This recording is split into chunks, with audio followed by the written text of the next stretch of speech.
કેમ છો મેડમ? બસ જો સર અમે ક્યારનું NEP ડોક્યુમેન્ટ રેફર કરતા હતા પણ પૂરું તો ક્યારેય વાંચ્યું નહીં, તો આજે તમારા થકી પેલું સાર લઈ લઈ. અચ્છા હા,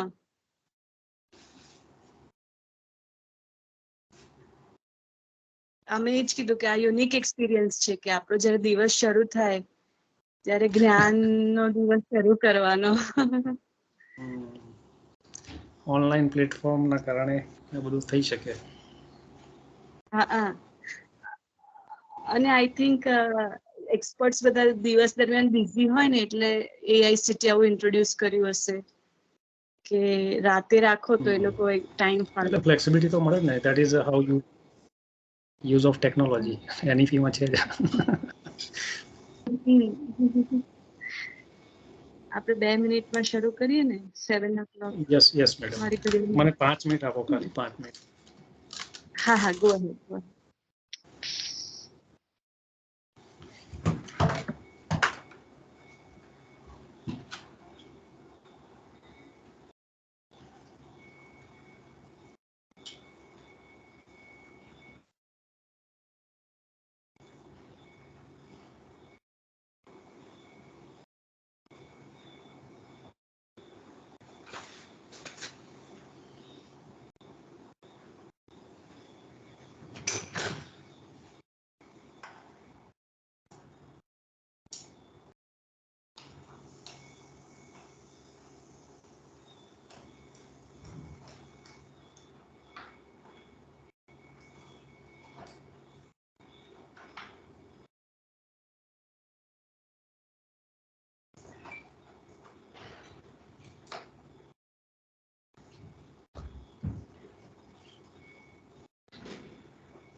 Yes, madam, we can start.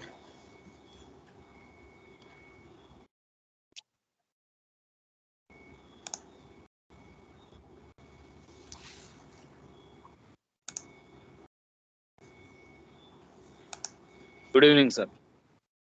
Good evening. So my PPT is visible? Yes, your PPT is visible, sir.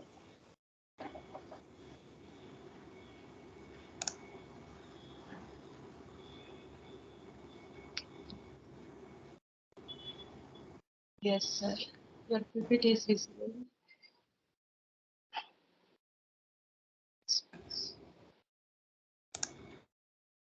Quality education accreditation. Okay, so can we start? Nikita, who is handling the session?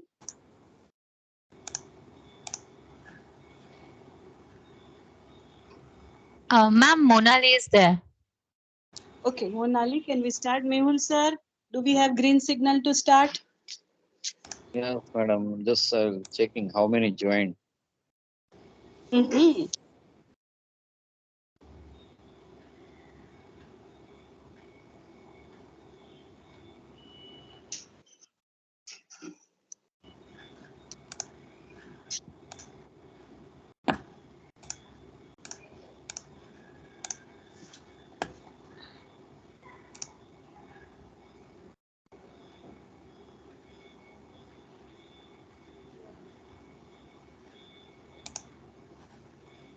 Madam, we can start. Yes.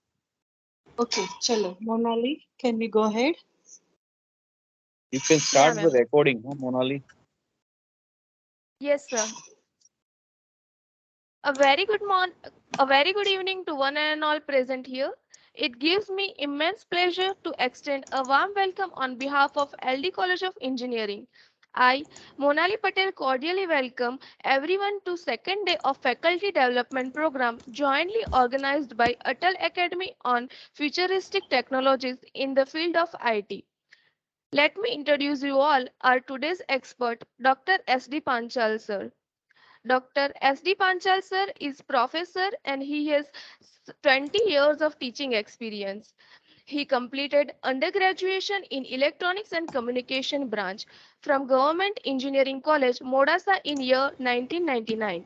He has done his post-graduation in Computer Science and Engineering from the Nirma University, Ahmedabad in year 2010.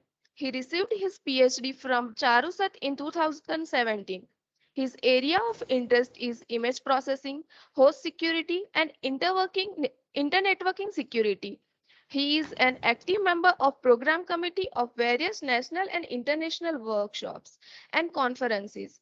He has published more than 15 research papers in various international conferences and journals in the area of computer network security and image processing. I would invite you, sir, to take further the session. Over to you, sir.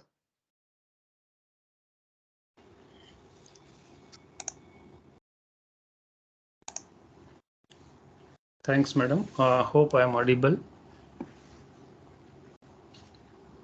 Yes, sir, you are audible.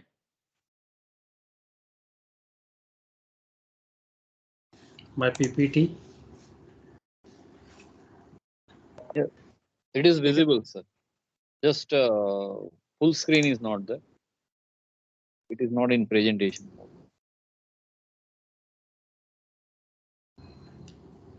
While I'm doing full screen, then all are disappeared. Your all. Yeah. Okay. No issues, sir. It is visible. No, I am visible, but you all are not visible to me. So I'm not sure whether you will be listen or not. તો એવું થવું ના જોઈએ sir. Presentation મોડમાં જાઓ છો તો નથી નીકળી જાય છે એવું થાય. I'm not able to see if I'm connected or not.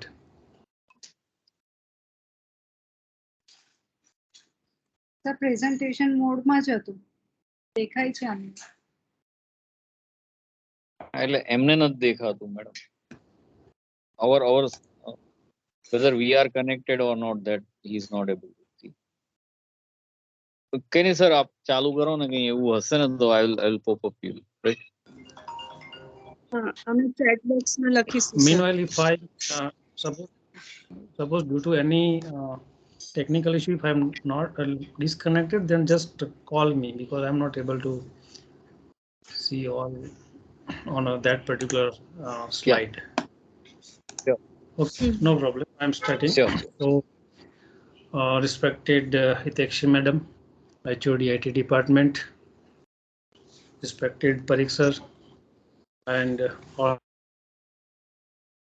friends and participants.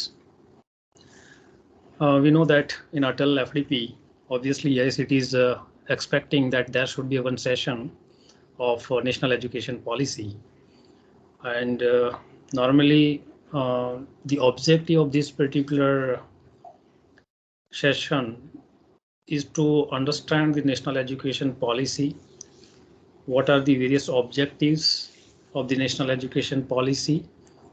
And as being a teacher, is our role. And we are you can say that the key stakeholder of national education policy.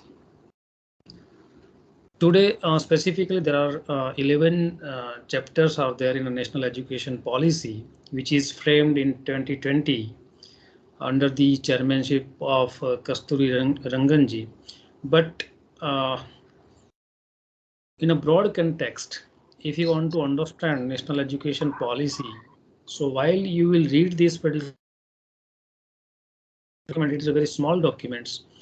Hardly there is 100 pages are there and 11 chapters are there. So for each and every aspect, right from childhood to higher education, for the learners and for the teachers, right from joining to retirement, what are the various expectations are there? It is mentioned in the separate chapters. But if you look at the crux of national education policy, so more focus given on the value-based education. Second, equity and equal access. That means education for all. And out of that, today I wish to talk on quality education, specifically accreditation and teachers development. So these three aspects today I wanted to cover. Parikh sir, is there any hello? Parikh sir, is there any noise? I am audible. Yes. You are audible. Audible but cracking. Your voice is cracking. Cracking.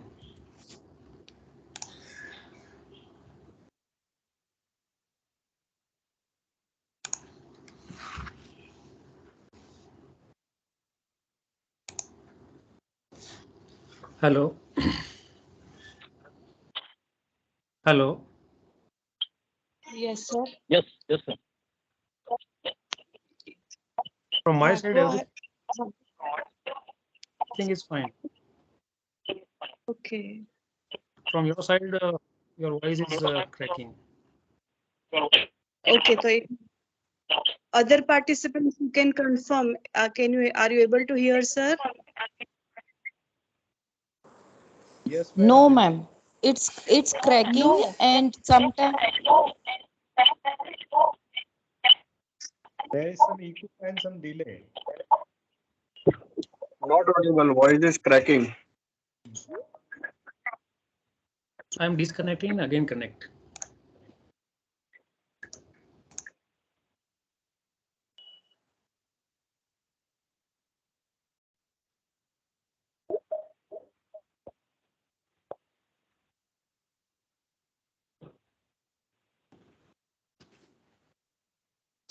Hello. Yes, sir. Very clear audible, Hello. Now I'm audible. Yes, yes, sir. Yes, sir. It is audible. Okay. Thank you very much. My screen is visible. No, sir. Okay. Now.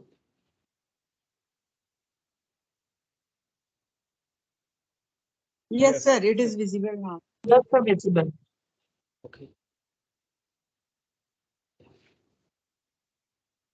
So just I was talking about the just objective of national education policy. We all know that it was framed in 2020 under the chairmanship of Kasturi Rangan. And the objective of this national education policy is to drastically change the overall academic system, right from nursery to higher engineering or higher education. And today I wanted to just discuss about the what are the various expectations as quality education is concerned. Then we already aware about the right now there are so many accreditation frameworks are there. Suppose if you want to go for accreditation for a particular program, then we are having a NBA, National Board of Accreditation. For institutions, there is a NAC. So multiple frameworks are there and their dimension, their expectation, their objectives are different. They are asking for the multiple type of data.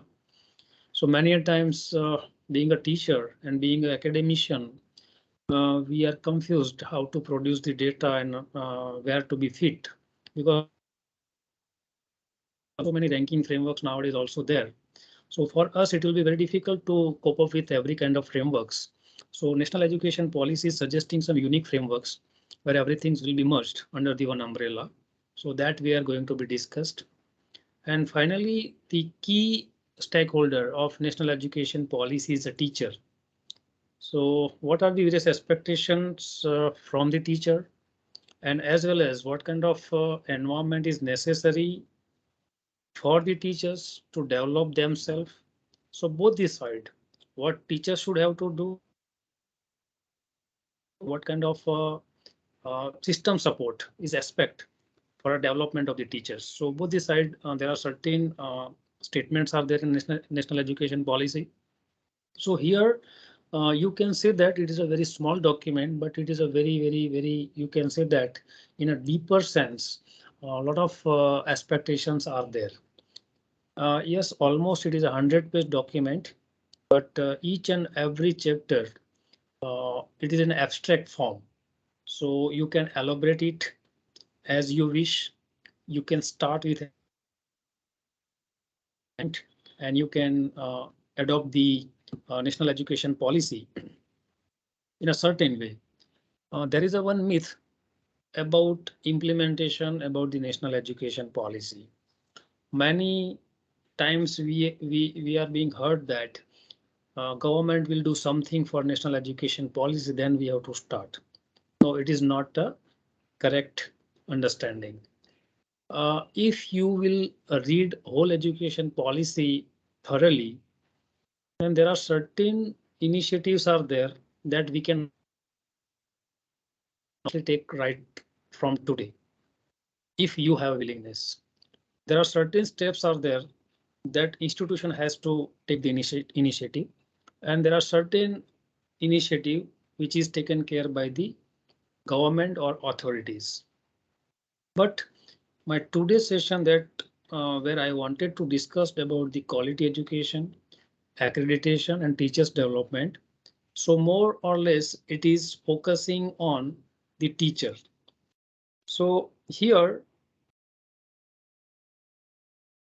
presentations will be divided into three parts. First part where I wanted to discuss about the quality education. So that will cover the what are the suggestive changes as far as curricular is concerned and the academic pedagogical structure. Second, higher education institution and its restructuring. And finally, there is a flexibility in use of technology toward the quality education. Just before starting of our session, I was discussing with Hitekshi ma'am about the timing of this particular session. So that is called the flexibility. We can continue our study, we can continue our grow as and when required, and that is due to only technology. Suppose we are not in a positions to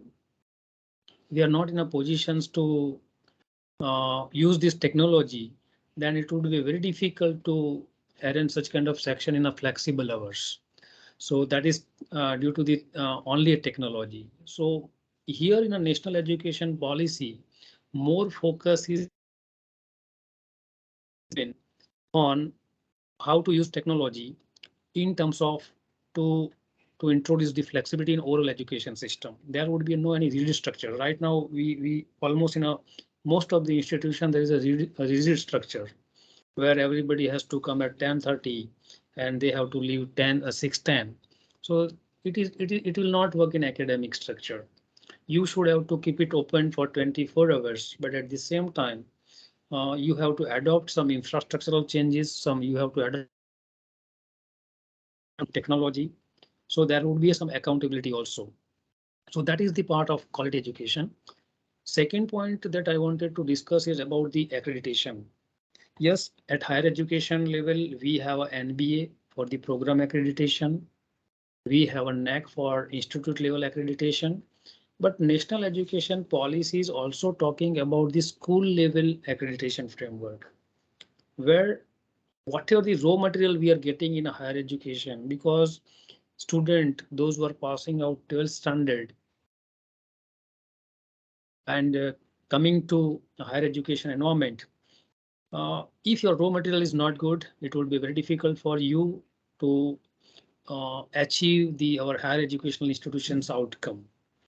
We know that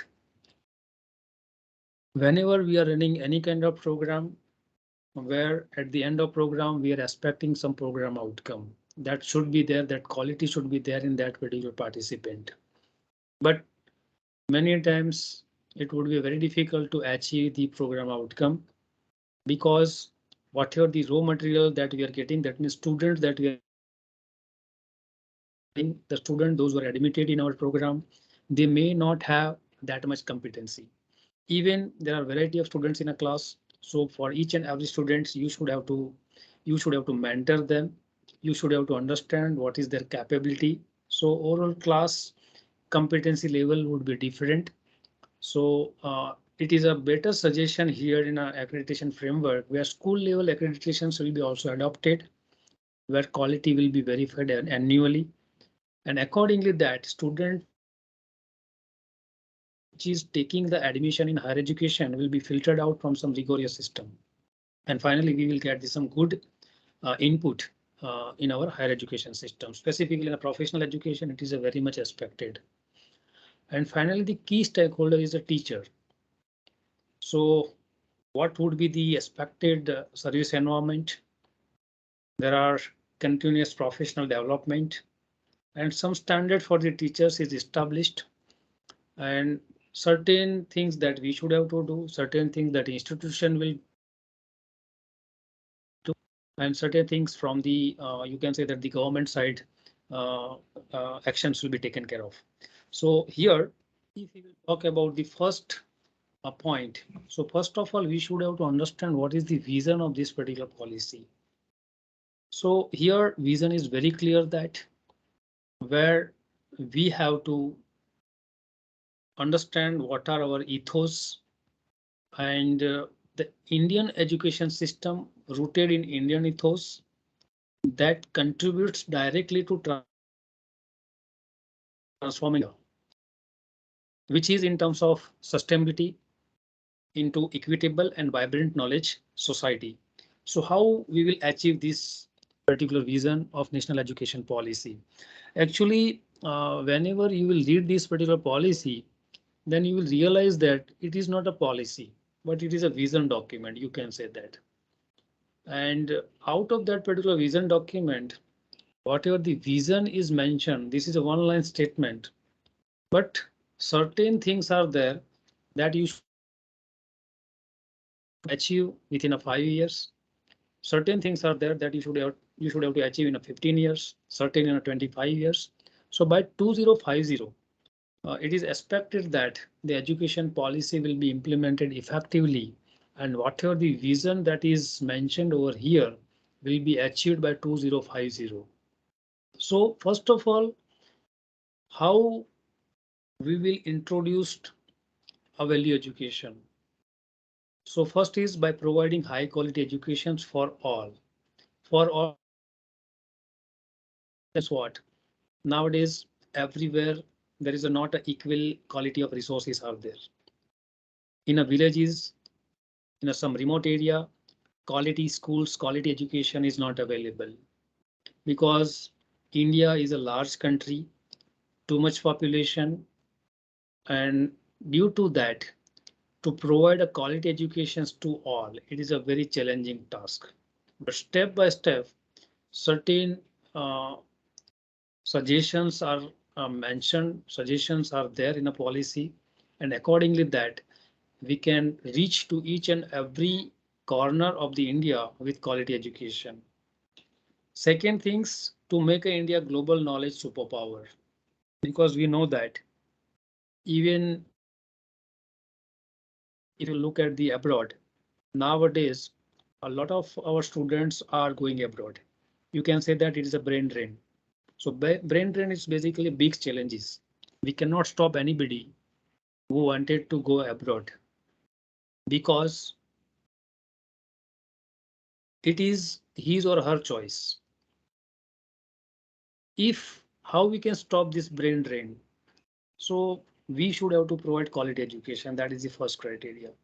Second things, what are the opportunities are there in abroad? Same kind of opportunity we should have to create in our country. Why our students, even if you look at our alumni, they are working in good companies in abroad. They are producing very good research work in abroad.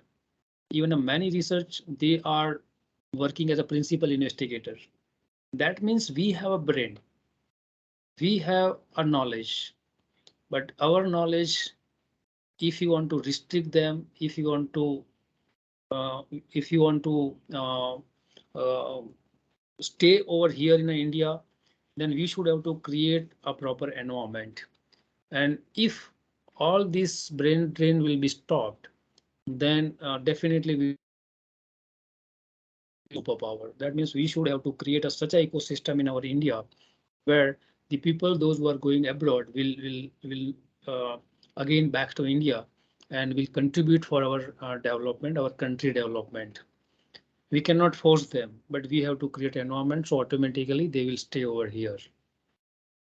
Third important aspect is the valued added curriculum and pedagogy among the students with deep sense of respect toward the fundamental duties, responsibility and constitutional values. See, here I wanted to take one example. Let's say two classmates are there and they are studying computer engineering. Both are clever, both are technically very sound, but finally, down the line of time, one is becoming a responsible person and second is not becoming a responsible person. So what is lacking? Because we are providing equal opportunity to them. We are providing equal curriculum frameworks out there. We have equal syllabus. We have same syllabus. We are and same syllabus they are learning. Still, one become a responsible person and second is irresponsible. So that we should have to understand. That means proper mentoring. Now see, people are talking about the industry 4.0. Here our FDP title I was just looking at futuristic technologies. Okay, so what is a futuristic technology? That means technology which is coming and whatever the technology that today we are using. Today we are talking about the industry 4.0, IoT and everything. So similarly, nowadays, peoples are researcher and academicians are talking about the education 4.0.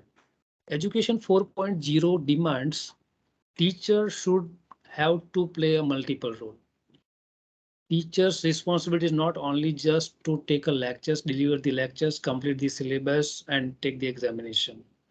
But teachers should have to mold themselves as a parent also, as a mentor also, as a coach also. So multiple roles that teachers should have to play. And that way you can make any student responsible who valued our constitutionals and our fundamental duties. So teacher is everything in context of national education policy. Yes, we cannot do anything, we cannot do everything. At the same times, we have to be also in touch with the family of that particular students so that certain things will be taken care of at home also. But yes, this is what expected in education 4.0.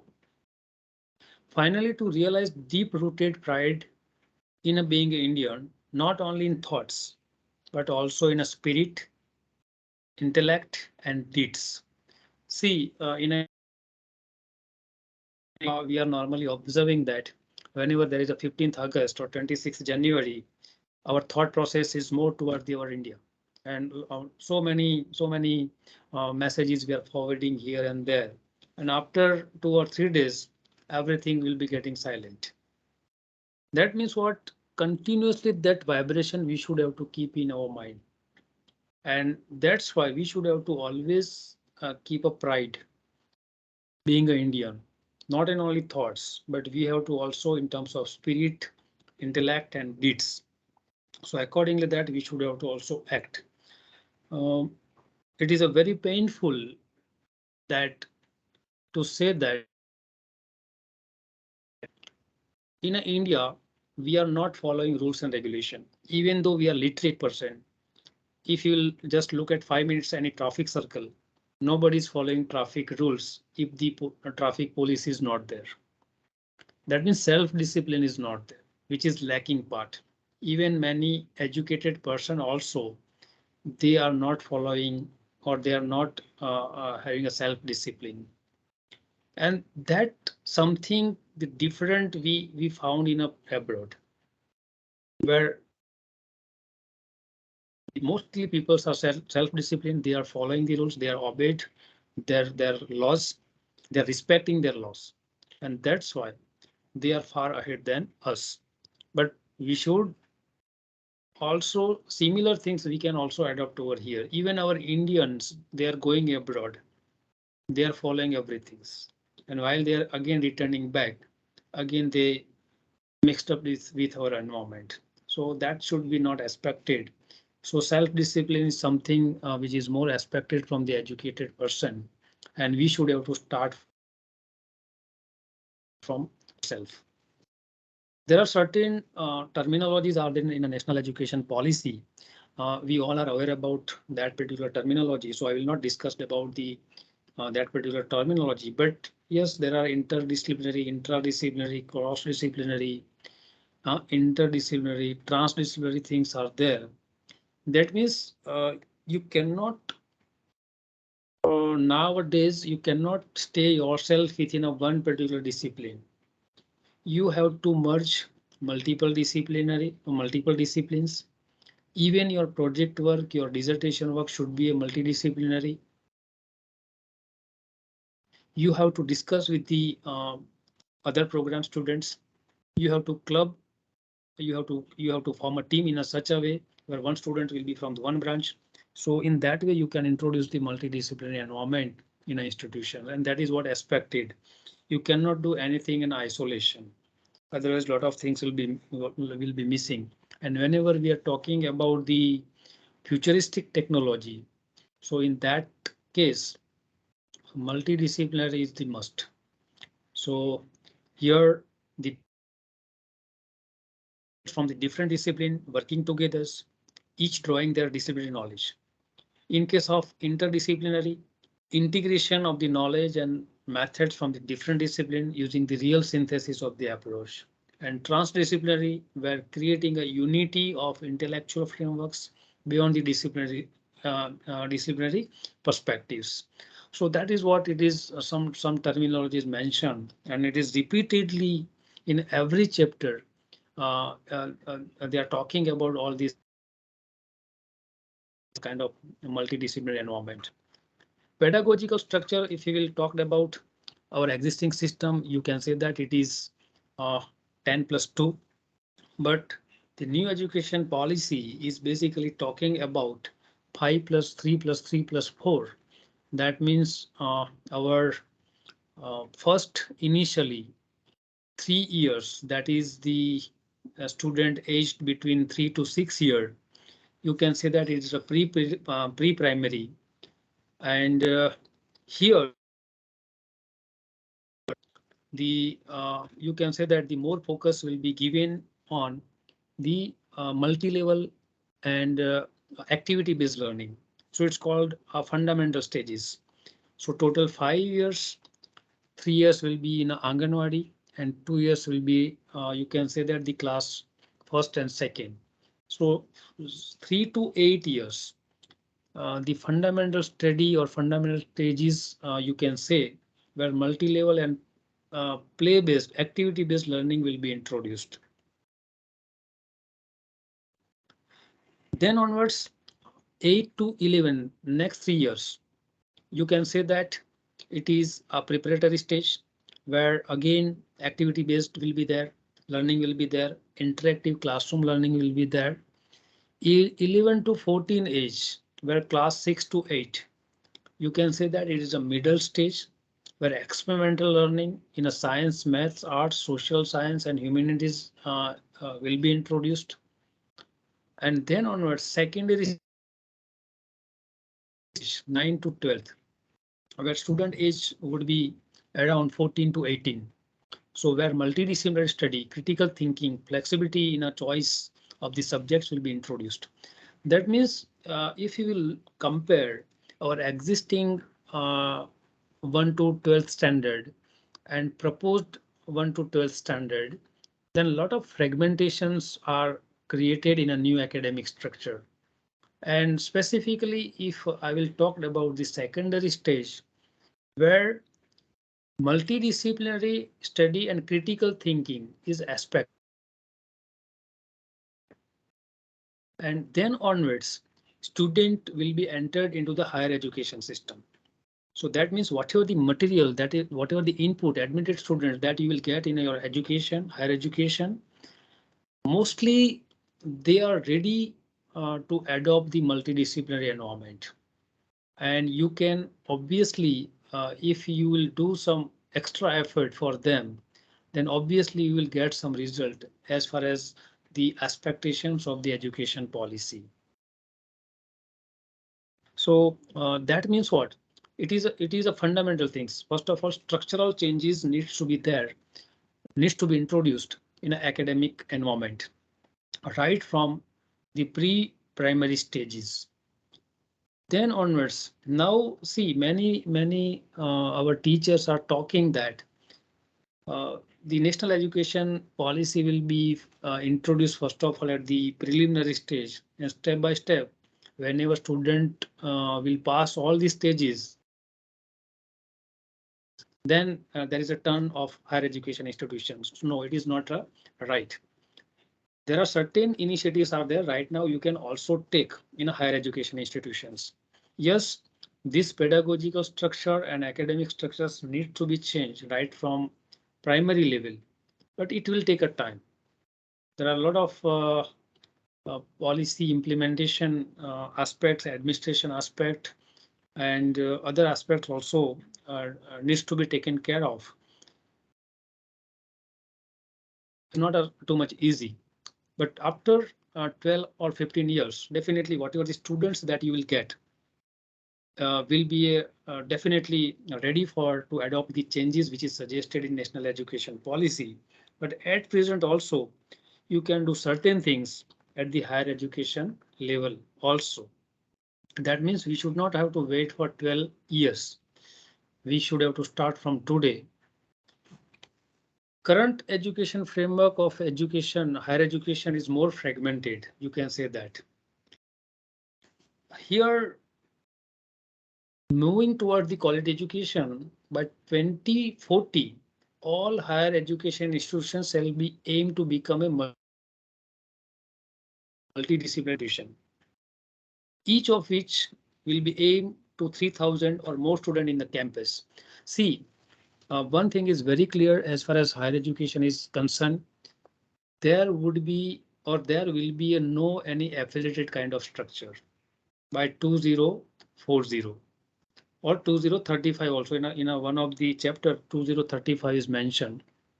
So by 2035, every institution should be having a self-sustain or will be it that every institutions will be converted into the self-sustained structure. Now, institutions, what is the definition of institutions? So institutions where minimum 3,000 students will be there in a campus, then it is called the institutions. So initially, there is a degree awarding institutions. So it is a self-sustained, self-dependent, or you can say that the autonomous institutions. Affiliated structures will be completely removed gradually. There will be a no any institutions. Every institutions will be independent, and they have to frame their syllabus. They have to introduce the various program. They have to introduce the various courses under that particular program. They have to train their teachers as per the expectation of the national education policy. And the campus or institution, higher education institutions, you can say that where minimum 3,000 students will be there in the campus. By 2030, there will be at least one large multidisciplinary higher education in a nearby district. That means at district level, by 2030, government wanted one multidisciplinary quality higher education institutions. Gross enrollment ratio nowadays in a 2018 it is at 28%, but it is expected that by 2035 it will be 50%. That means what? In a higher education institutions, suppose 100 students are taking admission in a primary stage, and out of 100, 28 students are taking admission in higher education. That means it is too less. 72 students are left in between. So what we can do for them? That means to cope up with this particular fact, to overcome this particular fact and to improve the gross enrollment ratio, and if you wanted to bring it to 50% by next 12 or 13 years, we should have to have the flexibility in our education system. That means if due to any reason, if student wanted or student is not able to continue his study in higher education, then for them we should have to make the provision so that he can take the admission as and when required even after the gap.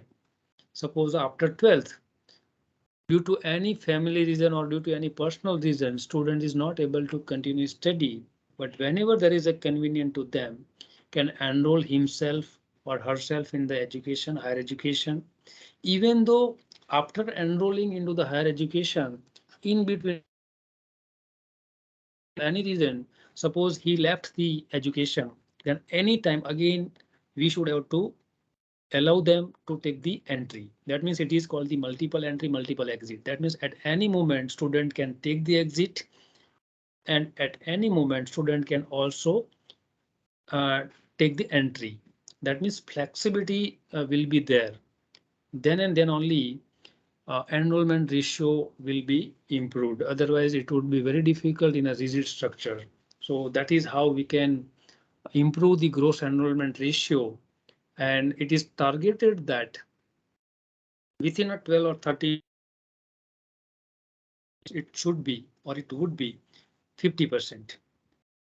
The growth will be both public and private institutions, with a strong emphasis on developing a large number of outstanding public institutions. Yes, more emphasis will be given on public institutions, but at the same times, some framework will be created, and any institutions which is at par with that particular framework will be allowed for to start the higher education institutions and to enroll the students into that particular program. Here it is a very clear that in a national education policy there no any advantage will be given to public institutions. Whatever the standards established for the private institutions, same standards will be applicable for the public institutions also. There is a no any differentiation. There is a no any, you can say that the biased. If private institutions are at par with that particular framework, then public institutions also should have to follow that particular standard. So there is no any relaxation for the public institution. Nowadays we are observing that by taking the whenever any deficiency will be there, then we are giving undertaking, and by the undertaking our work is continuous. So that will be not something expected in national education policy. No any kind of undertaking will work. You should have to recruit the quality teacher. You should have to give them all dues, all salary which is mentioned in the pay commission. And at the same time, teachers should also have to deliver the quality education which is expected from them. So both the sides it's a win-win situation. One thing is very clear that step by step, each institution should have to self-sustain. That means what?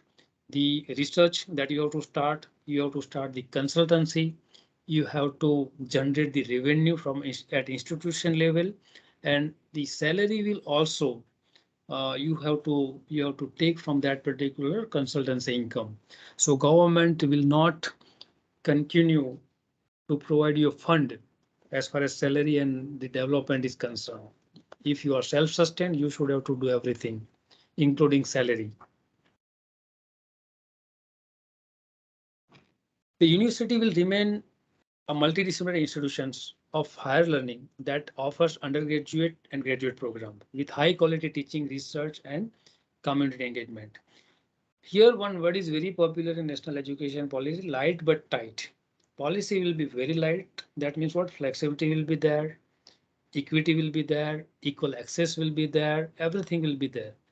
But at the same time, there are some regulations also will be introduced, and they are the single window frame, single regulators. In that sense, it will be tight. Nowadays, suppose if you are engineering institutions, so you have to follow your local authority, you have to follow the order of your local government, you have to also comply the all standards of the AICTE. Suppose you are pharmacy institution, there is a PCI will be there. Suppose you are in terms of accreditations, you have to follow the NBA standard.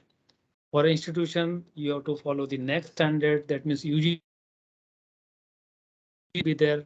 So there are so many regulators are there nowadays, and that's why for us it will be very difficult to cope up with all various regulators. It is very difficult. So that's why it is expected that under the national education policy there would be a single regulatory frameworks, but their criteria will be very tight, and in that sense it is a tight. But at the same times, for a learner there will be very flexibility, so that in that sense you can say that the policy would be light. National Research Foundation (NRF) will be established to fund the outstanding peer-reviewed research activities. Single window funding agency. Nowadays, see, you have to continuously visit the various funding agency websites. You have to follow their deadlines. You have to submit your proposal accordingly. So for one person, it is a very difficult to follow all these guidelines and deadlines. So in that way, there would be one NRF, National Research Foundation. It is a single entry. You have to submit your research proposal to NRF only. NRF will be forward that particular proposal to concerned funding agency, and your proposal will be evaluated based on the standard laid down. You can say that by that particular agencies. Model public universities for holistic and multidisciplinary education at par with IITs and IIM, which is called the MERU. MERU, it is a basically, you can say that multidisciplinary education and research university. Right now, you are already aware about the institutions of national importance. And IIT, IIM, they are at par with some standard. So the institutions, those are specifically the public university, those who are at par with the standard of IIT and IIM, which will be converted into the MERU, Multidisciplinary Education and Research University. So MERU is basically a target for the public university. In that sense, our overall, if we are talking about the higher education institution, then our higher education institutions will be divided into three categories. For initial category, you can say that it is an autonomous degree granting college. That means what? The college which is offering multidisciplinary UG program, where more focus will be on teaching and learning, less research. But college is able to frame their own syllabus, their own program, and they are also able to grant the degree. So that is called level of any particular institutions. Affiliated structures will be completely removed. By 2030, affiliated structures will be completely removed. Every institutions, first of all, they will be converted into the autonomous degree awarding or degree granting colleges. And autonomy, fully autonomy will be given. Yes, there are two types of autonomy, academic and administrative, but the local state government will decide how to deal with this particular issue, and accordingly that the system or present colleges will be converted into the degree granting colleges. Second things, after that, the second stage will be a teaching intensive university. So after college, if the continuously that particular degree granting college is performing well, will be converted into teaching intensive universities, where the place equal emphasis on teaching and learning, but there is also significant research will be also expected. So not only teaching learning, but significant research. So being a degree granting college, if you are performing well, consistently you are following all the standard, some standard framework will be there. Annually, your performance will be graded. And accordingly that if you are consistently performing well for a 3, 4 or 5 years, you will be converted into teaching intensive universities. And in teaching intensive universities, suppose you are consistently performing well, then you will be converted into the research intensive university. So where you can offer UG, PG program with high quality teaching and community engagement. So community engagement is also expected at the higher level. And after that, there is a Meru. Meru is something you can say that at par with IIT and IIM. So you can say that in a pedagogical structure, there is a 5 plus 3 plus 3 plus structure is there. So accordingly that in our higher education institution, there is a 3 category will be there. One is the AC, then teaching intensive, and then research intensive. So right now, those colleges which are affiliated will be first of all converted into the autonomous. Gradually, they will be converted into the teaching intensive, and gradually they will be converted into research intensive. And ultimate target will be down the line of after 15 or 20 years, every institution should be a research intensive university. Research not in terms of only thesis or the degree, but the research which is as per need of community, as per need of society. So real problem will be dealt, and accordingly that whatever the outcome of that particular research will be there should be you can say that the applicable to the society and able to solve the problem of society. So that is what something expected at the HCI level. Stage-wise mechanism for granting graded autonomy to the college through a transparent system of graded accreditations will be established. That means what in a previous slide we talked, AC will be granted only then. Some graded structures will be created, graded accredited system will be adopted, and if you are at par with that particular standard, you will be converted into AC. HCI will have autonomy and freedom to move gradually from one category to another category, that means upper category, based on their plan, action, and effectiveness.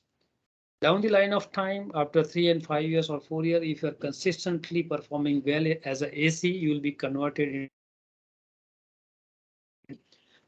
research incentive, or you will be converted teaching intensive. Then to ensure the equity and inclusion along with the quality education, more high quality HEIs in aspirational districts and special education zone will be established, says. So special education zone will be established where government will identify that particular area, and accordingly that the quality HEIs will be established over. Development of high quality HEIs that teach in a local or Indian languages or bilingually. That means what local languages will be promoted. Educations will be always in a mother tongue. That is one of the vision of national education policy, and that is gradually introduced. If we will talk about this particular structure, then how flexibility will be introduced. So there is a one important quality aspect, multiple entry, multiple exit. Hope I am audible. So please acknowledge me so that I can continue. Madam, going well? Yes, sir. Yes, sir. I'm wondering, sir, too ambitious policy. How would we cope up being government colleges? Yes, ma'am. And one thing is very sure that Public and private, there will be no any difference in a national policy. Everyone has to follow the same standard. And that is the beauty. You can say that in this national education policy, if the implementation will be correct. That is more important. Second things, it is suggested that UG program will be either 3 or 4 years. Right now, our engineering is 4 years. Science graduations are at the 3 years. So that flexibility is always there. PG program either 1 or 2 years. That is depends at which stage you are entering. And according to that, either you will be complete your PG program in a 1 year or 2 years. Instead of 5 years bachelor's or master's degree, there is an integrated program also you can start off 5 years, where after 3 years, if you are providing the exit, then you will give the bachelor's degree. And after 5 years, you can award a master degree. MPhil will be discontinued. There is no any relevancy here in national education policy. Credit transfer and academic bank of the credit. It is called the ABC, Academic Bank of Credit. Very, you can say that the wonderful initiative or the provision which is made in national education policy, but at the same time, it is also very difficult to implement. See, credit transfer, that means what? MHRD, that means Human Resource Department. Nowadays, it is a Ministry of Education. It is renamed Ministry of Education. Ministry of Education, Central Ministry of Education will create a one. Almost it is created. Many circulars are also coming nowadays from the UGC. They have created a bank of credit. It is called the Academic Bank of Credit, where as students are progressing and subjects are clearing, credit will be transferred to Academic Bank Credit. So every university should have to register. Suppose let's say it is an autonomous institution or university, then have to register themselves into the academic bank. And what are the criteria to register yourself into the academic bank? So first of all, your program is accredited. That is the first condition. Second things, if your institutions, standalone institutions, autonomous institutions, then you are NAC minimum A grade you have. Then and then only you can register yourself into the National Academic Bank.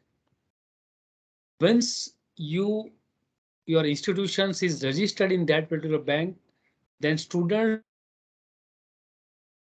those who are learning in your institutions, their credit will be automatically credited into the bank.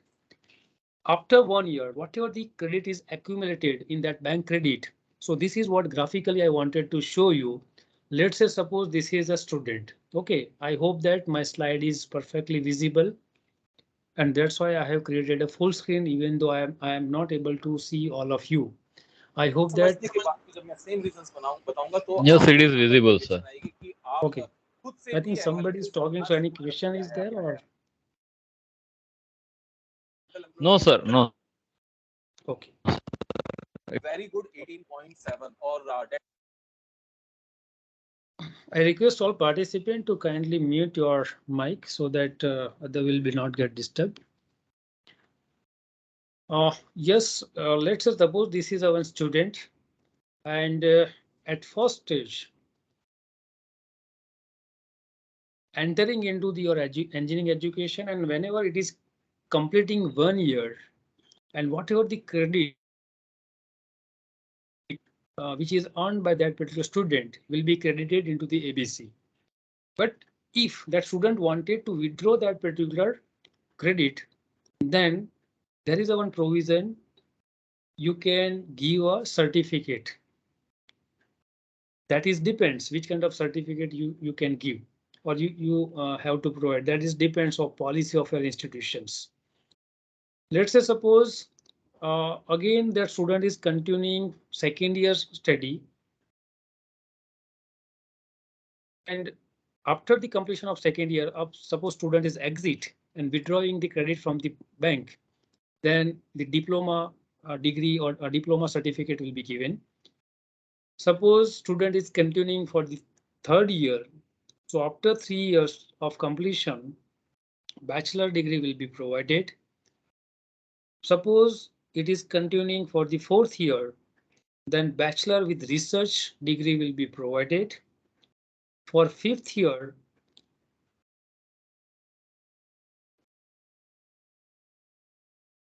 if study will be continue, then you can provide a PG program at the end of fifth year. And after that, in the sixth year onwards, you can also give a PhD degree. That means there is a multiple exits will be there. Second thing is what here I wanted to discuss one thing. Yes, this student can also admit at any stage, either in a second year, third year, or fourth year. Let's say suppose this particular student is exit after 1 year and withdrawing his credit. And once it is withdrawing, then certificate will be issued. But after several years and after some gap, wanted to continue his study, then directly will be enrolled into the second year, not necessary in the same institution. Institutions may be any which is registered in academic bank credit. So that is the wonder. Suppose in a LD engineering college, one student is taking admission, but after 1 year, due to any family reason or due to any migration, student is going abroad, or you can say the student is going Delhi. So in Delhi University, again, student can resume his study in a second year, provided that LD Engineering College and Delhi Engineering College both are registered in academic bank credit. Then credit will be forwarded in the account of that particular students. So that is the how you can adopt the flexibility in higher education. And due to this, it is expected that due to this flexibility, gross enrollment ratio will be improved.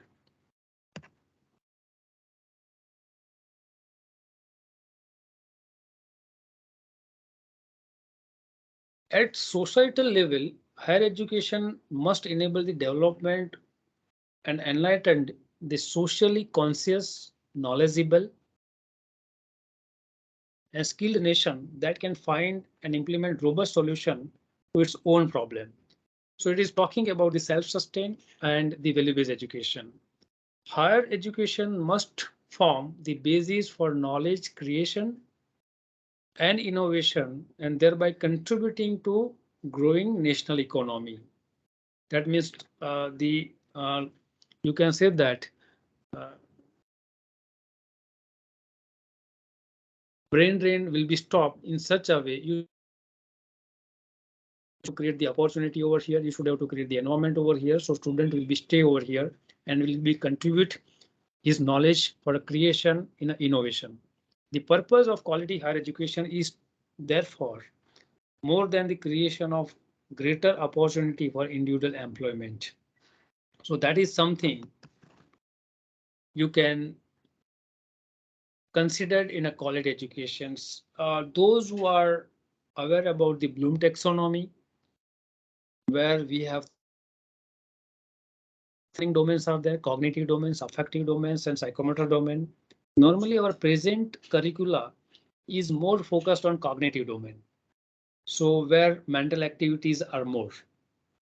But the second and third domain is also equally important, where second domain, affective domain, which is involving feeling hurts in term as a affective domain, that in group discussion you can introduce in a learning. And then psychomotor domain, that means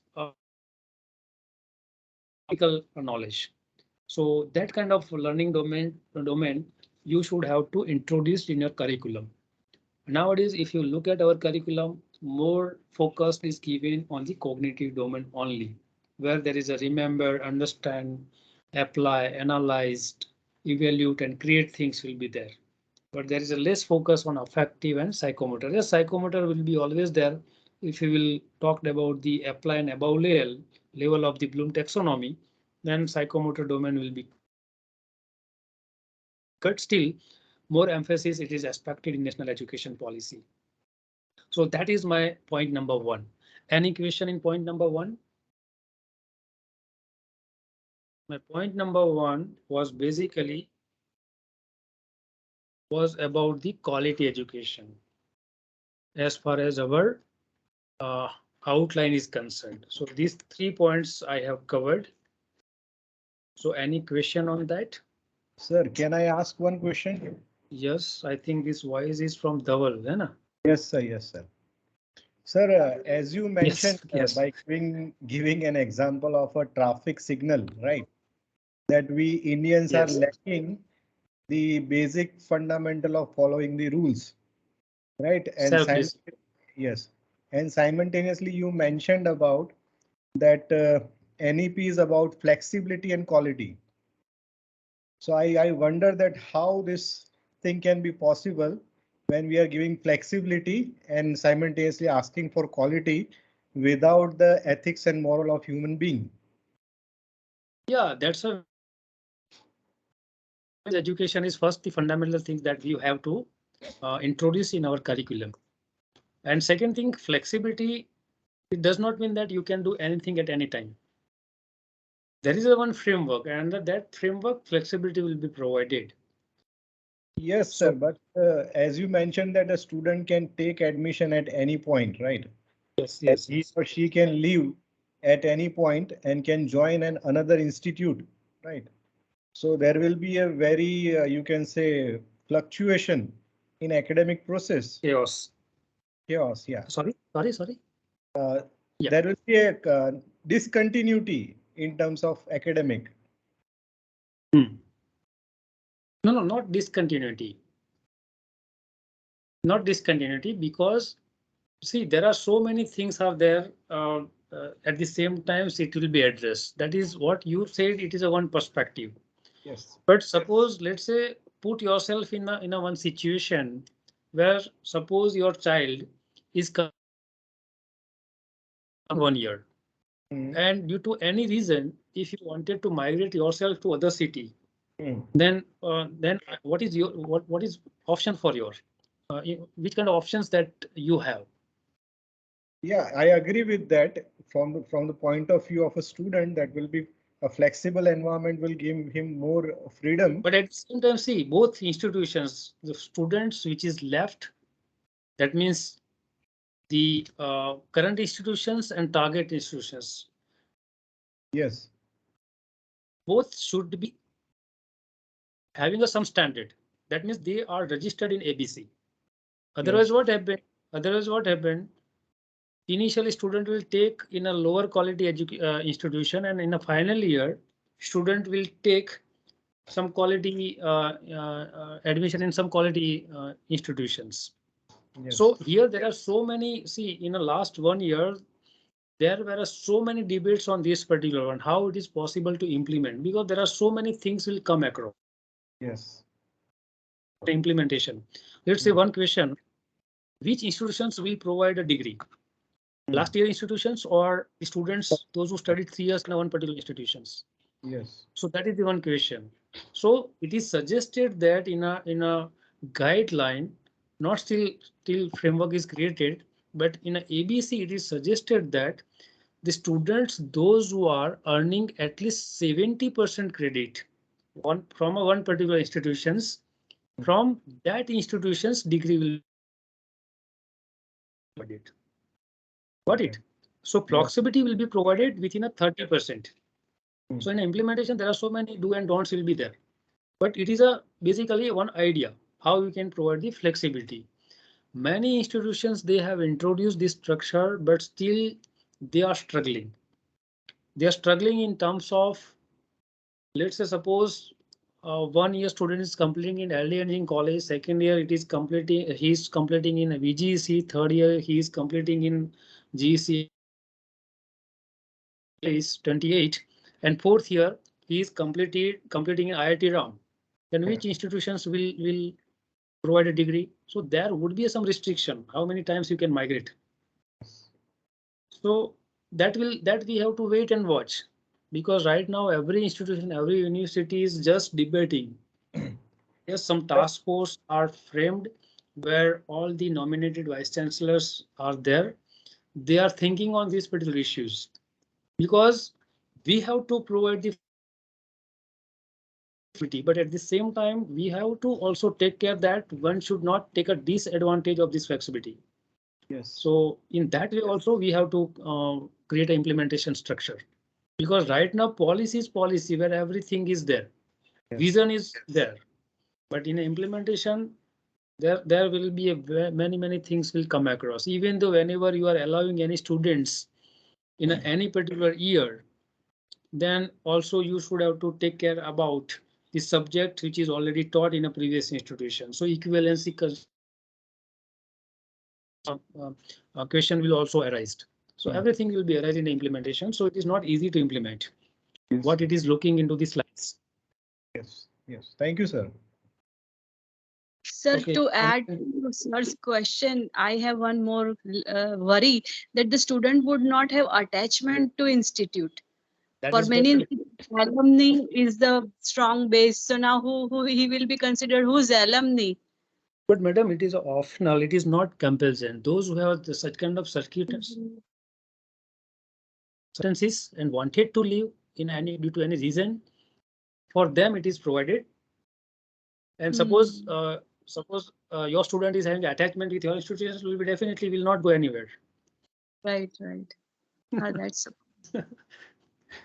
Got it. right, sir. Got it. That means we should have to create an environment in our institutions. Student will be attached with us and will not go anywhere until and unless some circumstances will be arised. Right. Okay. I'm clear, because again it is a policy documents. Still it is many institutions are working on it for implementation. Some institutions are claiming that they have introduced, but still it is not in a true sense.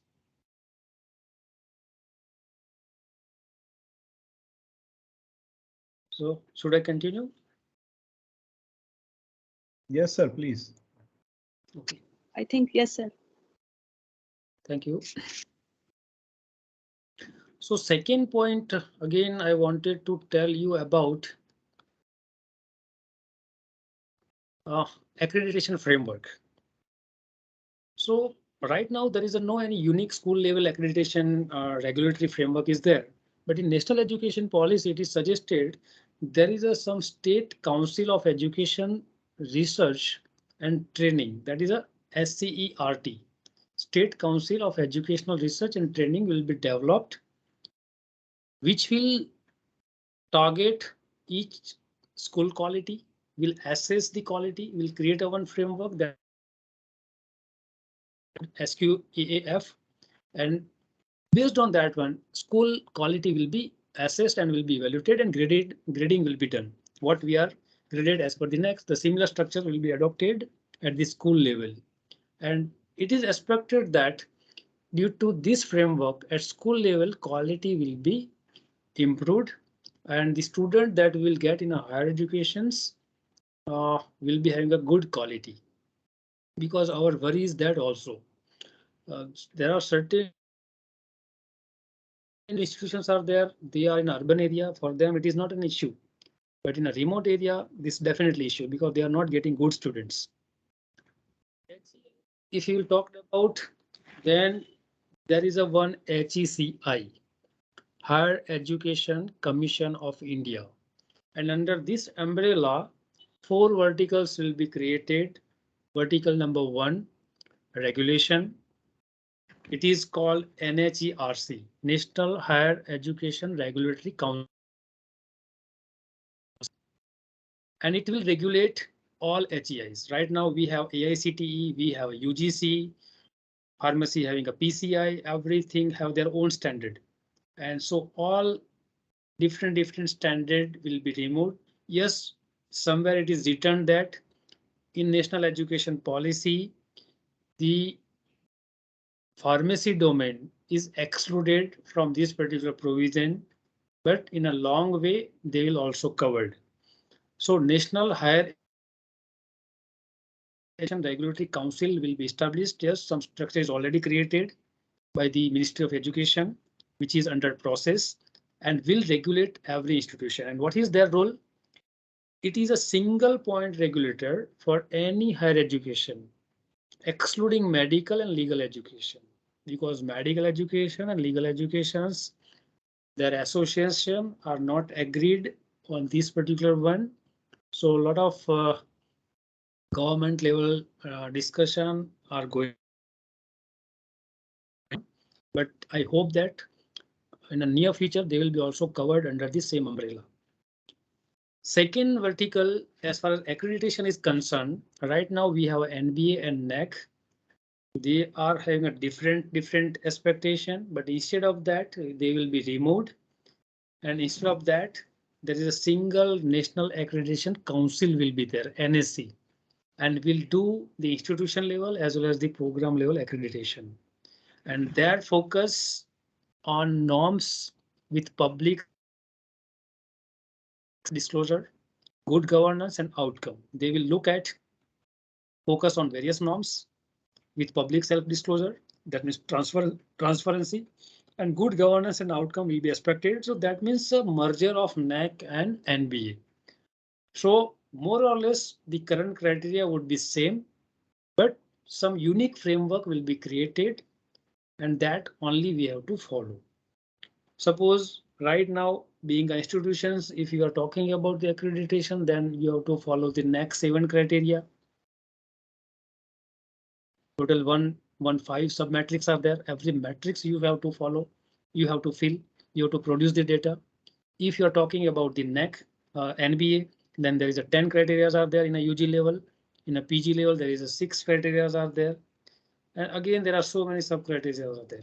So that everything will be removed. Unique framework will be created from the accreditation and it is known as a NSC. Then onwards, there is a funding. Initially, I talked about the National Funding Agency. So here, Educational Grant Council will be created, which will be act as a single window. Quality and performance based unique funding framework will be created. You have to submit your proposal to HEGC and will evaluate your performance, your quality, and based on that one funding will be created. Funding will be sanctioned to principal investigator or the institutions. Then for academic standard, there is a GEC, General Education Council. So 4 verticals.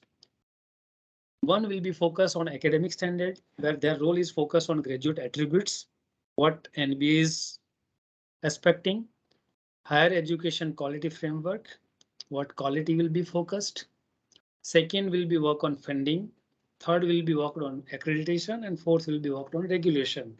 But they all are unique for every higher education institution and they are a single window entries. So a lot of you can say that the uniqueness will be there if it is implemented well. Got it? That is my second point as far as the regulation and accreditation framework is concerned. Any question here?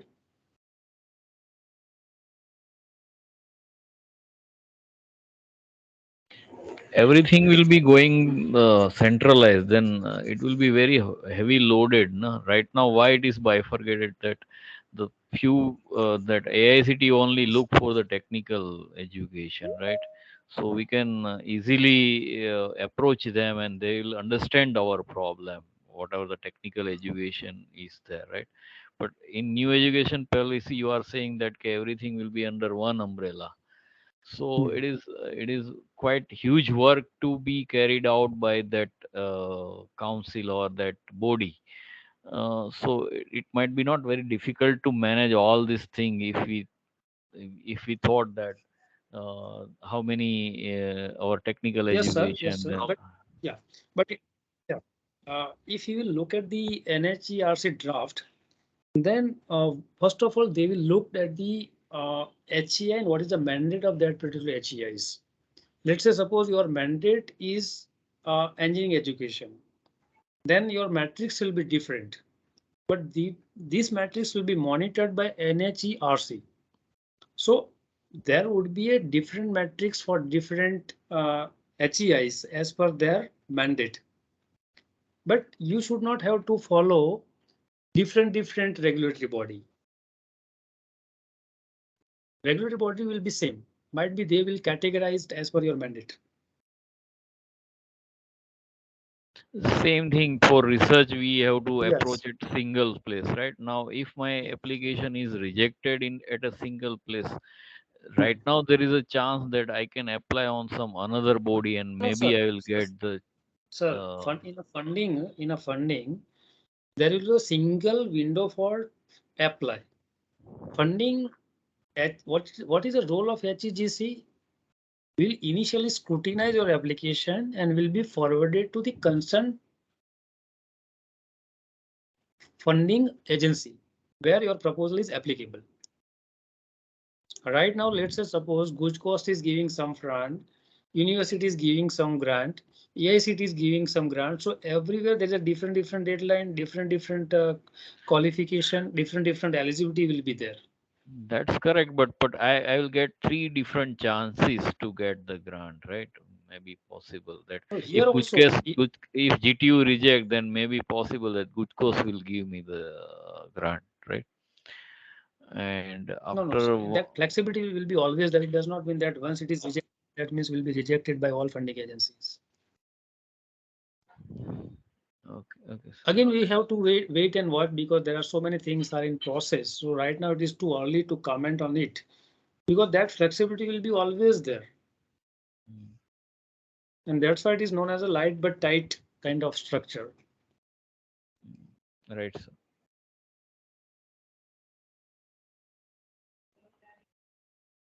And finally, the third important aspect, which is a service environment. So teachers development, first important aspect is service environment. So in a national education policy, you can say that it is a teacher-centric policy. Here, accreditation is telling that it is a student-centric, but education policy is saying that it is a teacher-centric. The motivation and empowerment of the teacher is required to ensure the best possible future of our children and our nation. If your teacher is competent, all vision of the national education policy will be possible to achieve, otherwise not, because teacher is a key stakeholder. Nowadays it is a very painful that teachers is being treated as an employee. Teachers never be an employee. Teacher is teachers only. You cannot treat like an employee. He or she is not an employee. So that is my belief is. But at the same time, teachers should also have to prove this statement. Nowadays, there are so many, you can say that the violations we are observing. Teachers are intentionally doing the job which is not perfect and suitable for the teachers.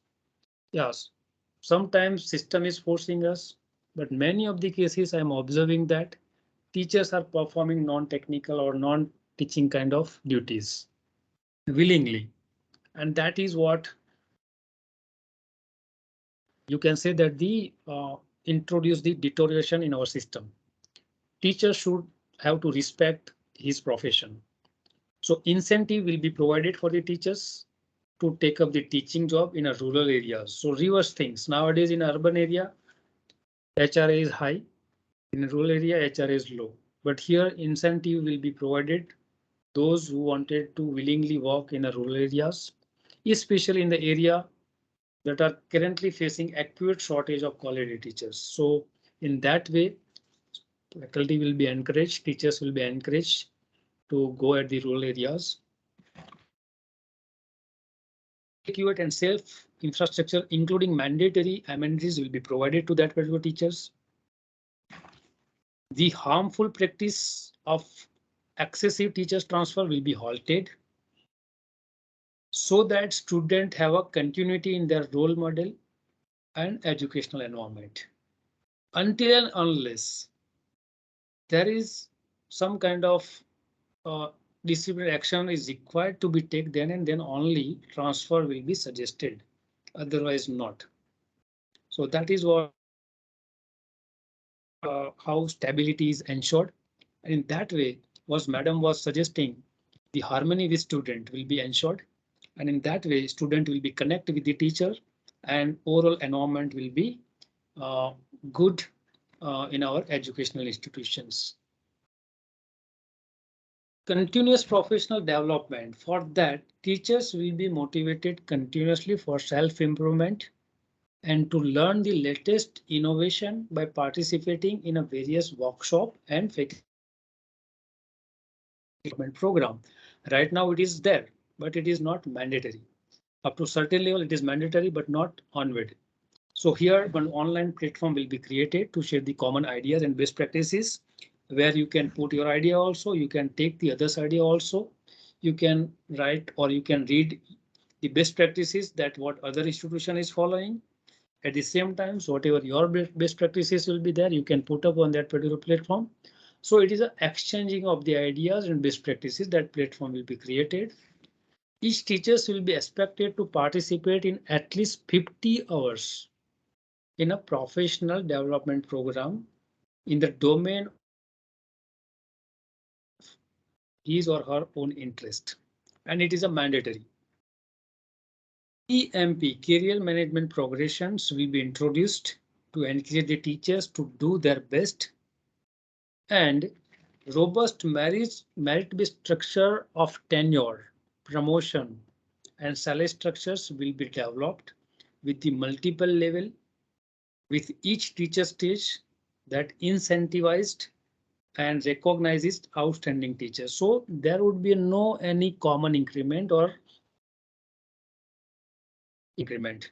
Performance-based or robust merit-based structures will be introduced, and based on the performance, student will be and faculty will be encouraged in terms of monetary aids. See, I think all of you are aware about the 7th pay 360-degree evaluation pattern. In 360 evaluation pattern, certain specific structure is created where you have to earn the marks, but at the same time, if you look at the UGC structure for the teachers evaluation, so it is a more toward the research. So in our Gujarat Technological University, for the teachers, those who are working in the various PG department of the university, we have adopted 60% AICT criteria and 40% UGC criteria. And we in IQAC, we have created a 360-degree performance evaluation for the teachers, where many criteria is covered, and for each and every achievement, certain marks is given. And based on the marks, teachers will be promoted, their increment will be introduced. Right now, we have not linked that structure with the salary, but yes, we have linked this particular structure with the performance. And every time, every year, whenever there is an academic term is end in a June, in a August or September, we are inviting the experts from the IITs and NITs to look at the performance of the teachers based on the our laid down guidelines. NPST, National Professional Standard for Teachers, will be developed by 2022. It is under process. Draft is ready. NPST will also inform the design of pre-service teacher education program. This could be then adopted by the state and determine all aspects of the teacher career management, including tenure, professional development efforts, salary increase, promotion, and all other recognitions. Promotion and salary increases will be not occurred based on the length of the tenure or seniority, but only basis of the appraisal. And finally, the professional standard will be reviewed and revised in 2030 and thereafter every 10 years on the basis of rigorous empirical analysis of the efficacy of the system. So that is the something for the teachers. So I think for teachers, it is expected that 50 hours training compulsory every year based on his or her own interest. Performance will be evaluated every year and the increment and promotions will be linked with it, not based on the tenure or seniority. So that is what exactly the guideline or policy says. So here I covered all these aspects. Now we will take the question.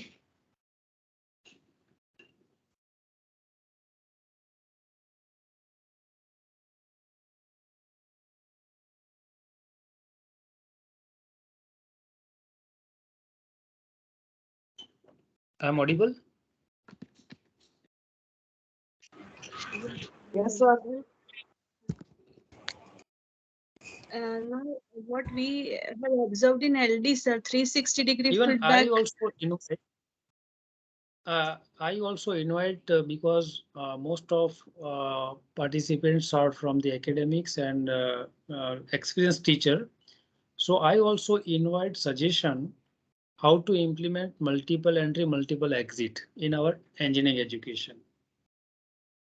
Because we did many meetings with various senior faculties, but still things are not getting concluded in terms of implementation.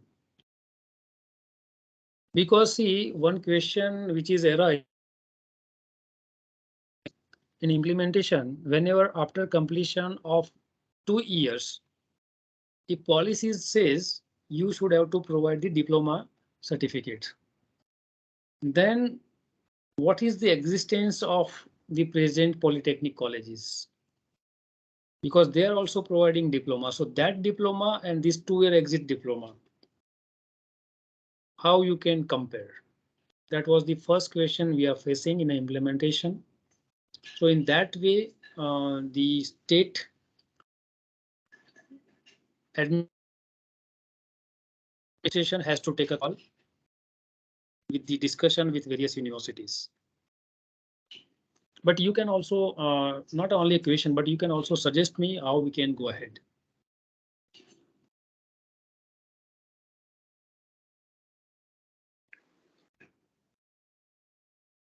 Yes, sir, but at this point, it seems that for the 2 year, he would not have enough skill set as 3 years diploma because he would not have done the project in industry. Yes, madam. With the discussion of AICT many times, AICT is always replying in a broader context. They are saying that it is a policy documents. Every university is free to make a changes in a given limit. Not necessary that after 2 years, you can also postpone 1 year. At first year, we have a common syllabus, so it is very difficult to give any certificate. You cannot give any specific technical certificate on our present first year syllabus because it's a more generic. Okay, so that is first question. So we cannot provide a certificate at this stage. That means what we have to bring some technical subject in first year. Then and then only we can provide. It is equivalent to ITI. Then similarly, we have to introduce the diploma content, core content into the second year. Then we can provide the diploma at the end of second year. So all migrations we should have to, that means we have to follow some subject which is later on we have in our syllabus in a previous year. But at the same time, there are so many representation from the faculty and you can say that the first year subjects teachers, because load is a major concern, because our system is working on load. Accordingly, the posts are sanctioned. So everything that also that aspects also we should have to think. Sir, even if how admission will take place if there are seats available. Pardon? If the person who has quitted from one institute and going to another institute, There has to be a place for Multiple admission. entry, multiple exit. Yeah, there has to be a place in that university or institute to accept that person. I'm And not getting your question. I'm not getting your question. sir, it is all about admission process, right? But every year admission cell will not come in picture because autonomy will be given to you because it is something autonomous institution. Then and then only it is possible. Agreed, sir. But that institution will be having some students, right, within it. 3,000 student minimum required. Yeah, but so if there is an empty space, then it will be able to accommodate someone. No, it is not about the vacant seat. It is about the flexibility.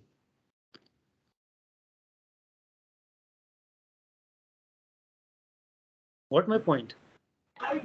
But in 3,000 students, sir, how many in one first year, second year, third year? Right now we have Total, intake total. like in IT we have 120 student seats, right?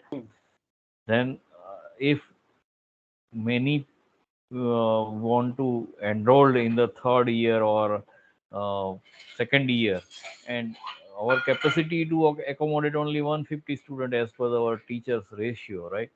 How we can accommodate more on that second year or third year, right? No, sir, it is a campus intake, not a program. Campus intake.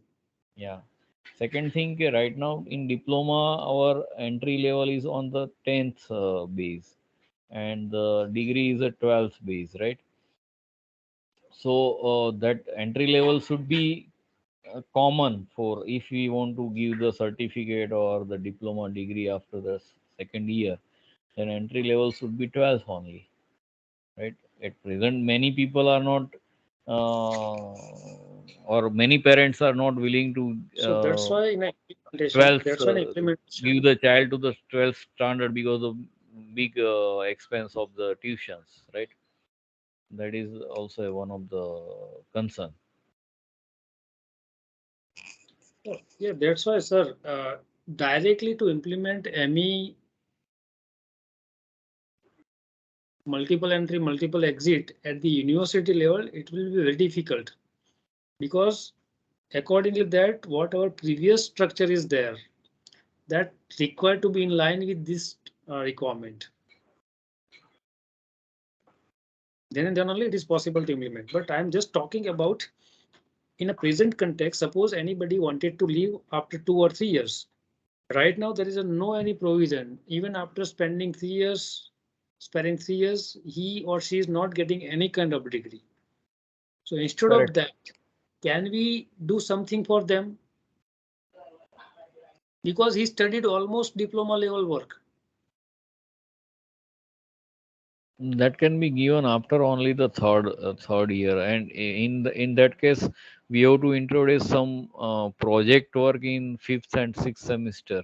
Earlier in our Gujarat University syllabus, if you see that we are introducing some project kind of the thing in every semester, right?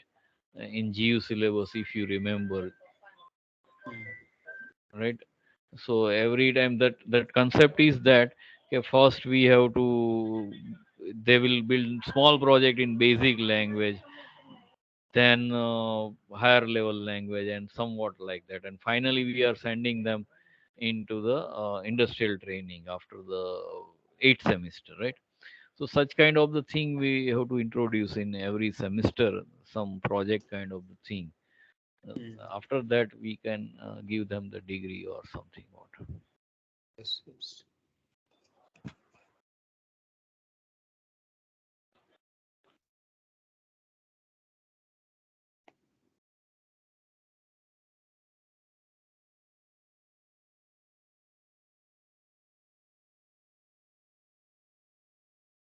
Anybody else? Any further questions? Sir, I had a question regarding teaching technical courses in regional languages. We have also started it from this year in GTU. And mostly, sir, who graduate from engineering colleges, and especially in IT, they are more oriented in multinational companies or higher packages or doing projects from abroad.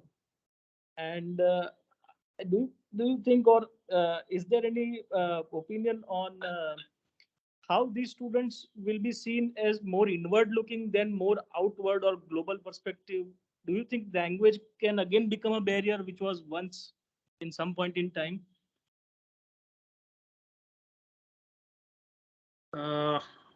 Very good question. But see, what my personal view is there in on this particular matter. One side we are talking about the global competition. Another side you are talking about the teaching learning in a mother tongue. So that is contradict. Yes, second things, people are taking the example of China. China having their own languages, their technology is their own. They are not adopting the technology of others. So this example we already have. So in a long way, if rigorously we will follow completely on our local languages, then things will be getting smooth. But in transition, there would be dilemma. See what my personal belief is. What I'm just taking example.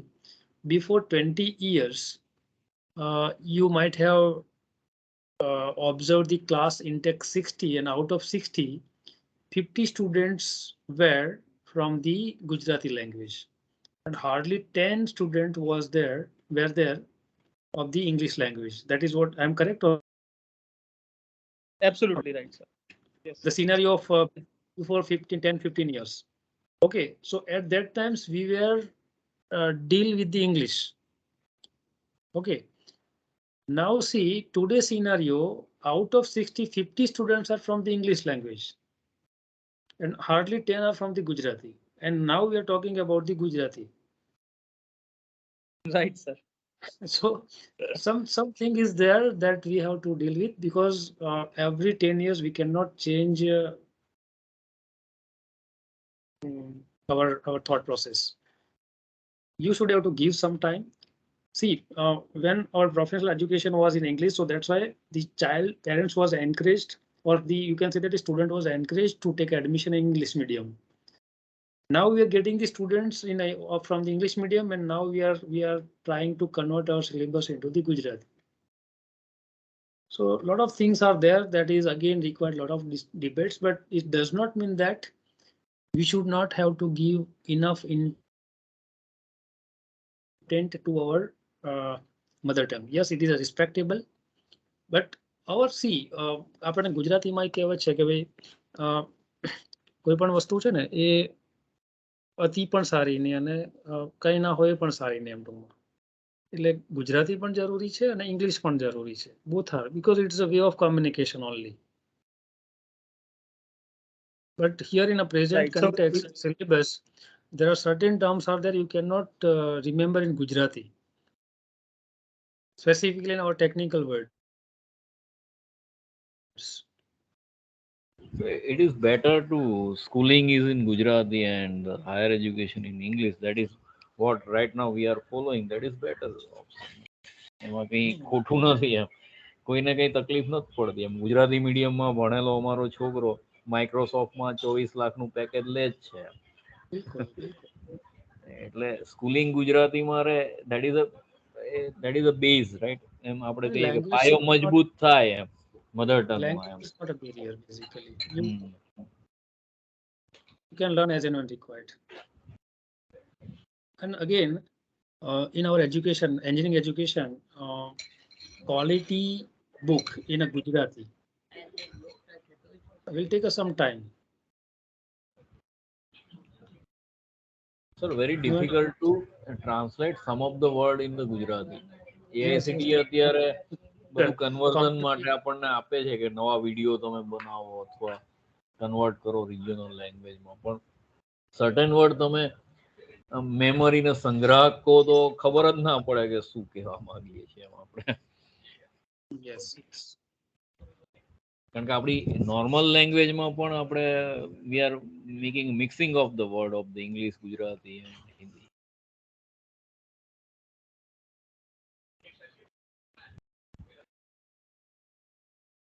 Madam saying that even Germany has all them in mother tongue, then less people are going to Germany than US. Yes. So maybe in a long run, it will end up giving us more flexibility rather than restricting us. So it is not mandatory. It is all about flexibility. Suppose you are allowing any student at any stage, you are allowing exit also. You are introducing multiple languages. All this is a part of flexibility.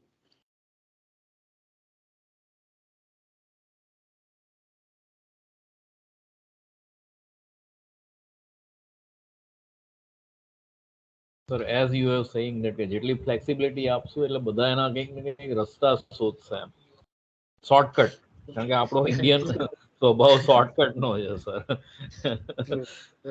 Very true. Everyone try to get some shortcut to get the degree. માટે value based education અને moral values ની બહુ વાત કરી છે આમાં national education. So again, it depends on individuals. It's depend on the everybody's social impact, right? But at least being a teacher, we should have to set the example. But nowadays scenario is something different. Yes, everywhere there is a deterioration, not at the teacher side, even student side also.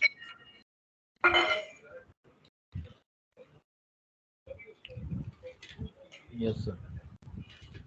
So should I conclude? Any other participant want to ask any questions? Please be interactive. Hello.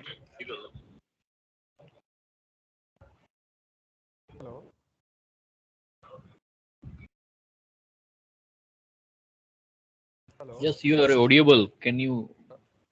Yes.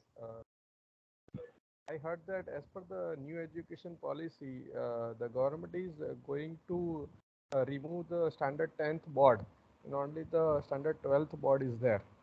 So am I correct or is there any other options available for the? No, there is a 5 plus 3 plus 5 plus 3 plus 3 plus 4 structure will be there. So 10th, even 10th or 12th, there is no any important. Okay, so government is taking the board exam for standard 10th or it will be removed from at present that 5 plus 3 plus 3 plus 4 structure is not yet implemented. So that's why it is not possible to comment. But yes, every school will be have to follow some and syllabus would be common. But examinations will be common or not, that is very difficult to say right now. Yeah, because if the standard 10th board is not there, so there is no common platform and there may be an issue for the students who would like to enter into the diploma college instead of continue with the 11th and 12th. In my opinion, there should be some common platform of examination like a 10th or 12th board so that everyone will be evaluated at equal platform. Okay.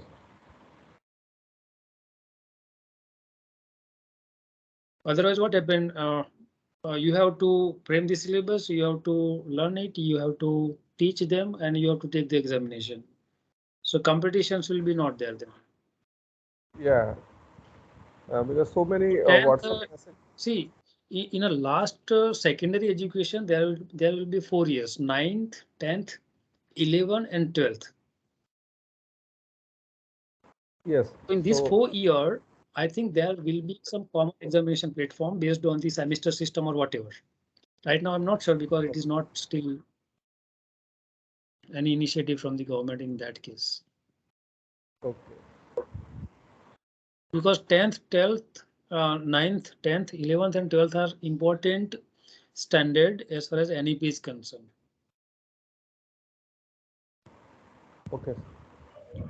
Right now there is a exam. If that student is coming to you, is having a multidisciplinary knowledge, a critical thinking ability, then it is possible to give them a certificate after 1 year. Because accordingly that you have to upgrade your first year syllabus. Sir, currently students are appearing many examination during 10 to 12, means their boards as well as many competitive examinations. So it creates a huge pressure on students, and when they reach to college level, means they are not able to perform, or they are not like to innovate or to contribute. So is there any roadmap in the NEP so the burden will be less, and means we can encourage students to learn rather than to compete? Competition is fine, but there is no competition right now. There is a huge pressure, and students are starting taking classes from 6th standard. So 6 to 12 is 6 years is a huge period where they are under huge pressure. Even parents, students, and everywhere, and it's a huge investment from parent side also, from rural area. What they are trying to do, they are shifting to Madam, NEP in a broad in a NEP in a broad sense is saying that even in a one standard, you have to offer multiple subjects, and student will opt based on their interest only. Maybe it is from even some music, Bharatnatyam kind of subject, Kala also introduced. So that subjects also student can opt. And accordingly that you have to provide the degree. So a lot of flexibility is there, but see, as far as you competition and peer pressure. So again, that individual has to take a call on that case. Madam? Anchal sir, can I answer? Yes, sir. Yes. Can I answer the question? Yes, ma'am. Sir, madam, આ વખતે યુનિવર્સિટીએ introduce કરી છે એવી special seats કે જેમાં સ્ટુડન્ટનું academic નહીં જોવાનું પણ એની સ્પેશિયલ એબિલિટીઝ જોવાની. પણ હવે એવું મેં તો આખી વાંચ્યું, ખબર નહીં કે એની સ્પેશિયલ એબિલિટી આપણે ઇવેલ્યુએટ કેવી રીતે કરી શકીએ. એવા કોઈ ક્રાઇટેરિયા નથી આપ્યા, પણ એવું લખ્યું છે કે આવી સ્પેશિયલ સીટ્સ દરેક કોલેજે ઇન્ટ્રોડ્યુસ કરવાની. 2 કે 3. No, but I am talking about mass, no? I am not talking about 1 or 2 students. Shakshani 12 students is a different thing. Initiative government લીધું છે કે find out the special abilities of the student apart from academic record અને એને seat allocate કરો. Okay. હા, mass માટે તો નથી agree, પણ આવું છે initiative. Again, big problem in implementation is mass only, in the mass only. Hello, sir. In support with the Manisha ma'am, I also have one question. Right now, due to the competitive, parents are what doing? They are just putting their child from the very 6th or 7th standard into the classes, and dummy school kind of concept is also there. So I think again, it's not good for the students. So what about that? Parik sahibe kidhu ne ke here in our country, what is a big problem? As you are introducing flexibility, students are taking a disadvantage of it. So that is big problem. And that's why initially I told that value-based education and moral values and ethos are very much important. So at least I think government should take some kind of everything government will do everything. We being a citizen of a country, we should have to also follow and we have to in ethics in our own life. But yes, some monetary mechanism is required so that things will be getting controlled and some disciplinary actions you can take. Sir નીટની એક્ઝામના કારણે તમે જુઓ ને તો બી ગ્રુપના છોકરાઓ ને બોર્ડની એક્ઝામની સ્કૂલમાં જતા નથી ને બોર્ડની એક્ઝામની કોઈ વેલ્યુ જ નથી રહી. અને ડમી સ્કૂલ ચાલુ થઈ ગઈ છે. ડમી સ્કૂલ ચાલુ મેડમ ડમી સ્કૂલ ચાલુ. ઇવન આપણે એન્જિનિયરિંગમાં પણ એવું છે ને. એન્જિનિયરિંગમાં તો શું છે સર, સીટના એટલા ક્વેશ્ચન નથી. Even basically I am facing a much PG because at sir હું પીજી લેવલે મારા પીજી ડિપાર્ટમેન્ટમાં what problem I am facing, students are ready to take the admission but they need exemption in attendance. They wanted to do job and also wanted to earn PG degree.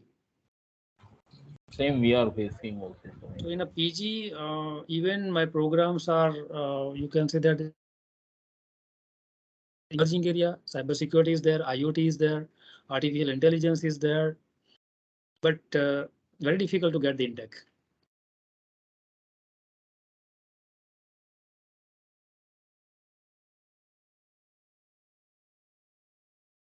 This year MTech admission is very less, sir. In LD also it is very less.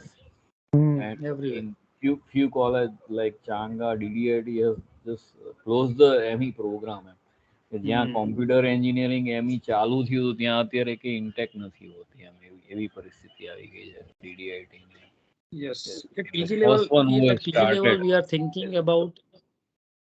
At PG level, sir, we are thinking about the introduce the multiple entry, multiple exit kind of things where after 1 year, suppose student wanted to leave, then we will offer the PG diploma. And if student is completing 2 years, then we'll offer the PG degree. That we are thinking of. Still, it is not laid down on the paper, but we are thinking on that. Even in a university level, we wanted to introduce the UG program in line with the NEP, where after 3 years graduation, 4 years PG, and 5th year or 6th year there is a PhD.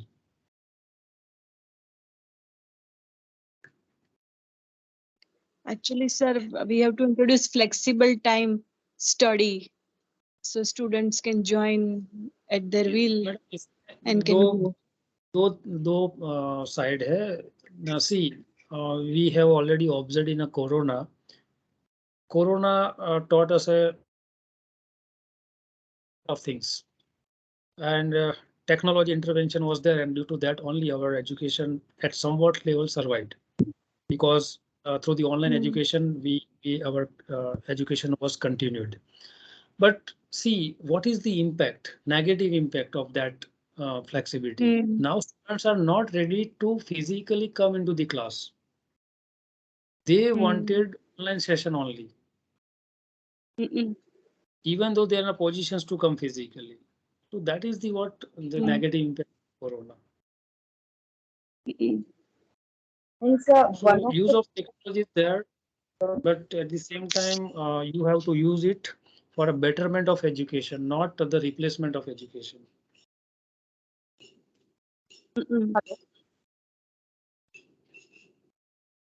Anybody speaking? Voice is cracking. Hello. Yes. Now. Hello, sir. Yes, now Yes, one of the reasons that yeah, no. Hello. Your voice is not clear, madam. Okay, sorry, sir. Hello. Now is it clear, sir? No. Hello. Not clear. Hello, sir. Yes, now please. Hello. Yeah, sir. One of the reasons that maybe we are thinking is that we are not getting enough admission in masters in computers and IT is because of like industry need is nowadays increasing. So industry consumption is increasing. Because of maybe that also people are not considering masters as their option. And once that industry consumption will decrease, students are absorbed industry after UG. Yes. Very less students are there. They are interested in a PG program. They wanted to continue research because many, almost 60% are having their own entrepreneur or the job or abroad goal is there. So only 30-35% students are, even if you look at the PG set number, very less students are appearing in PG sets. So that shows that less students are having interest in PG.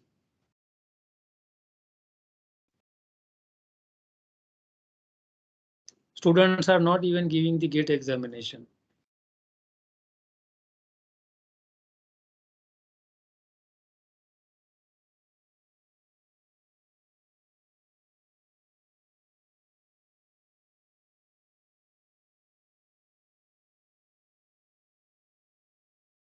Parikh sir. Hello. Yes, sir. So should we conclude now? Yes, sir, we can conclude. Yeah, Monali, can you give Thank you so much. 1 minute, sir. Monali? Thank you Yes, sir. Sir અમારા તરફથી. Thank you so much, sir, for this informative session. So now I would like to request everybody to turn their camera on so we can take one group picture.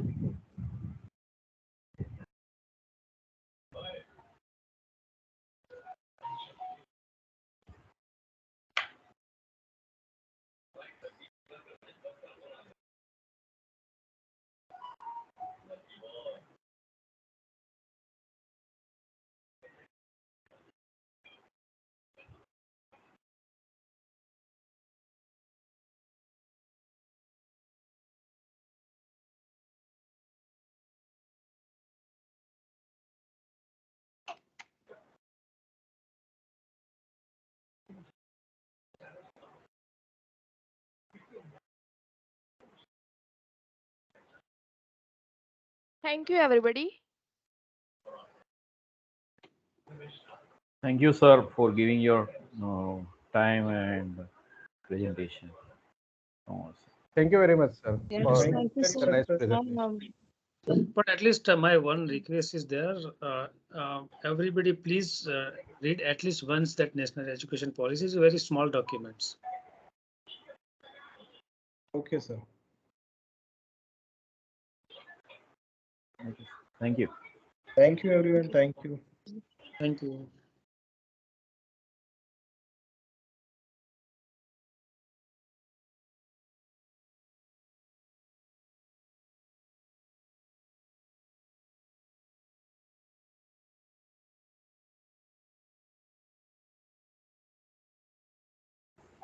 Monali, you can stop the recording.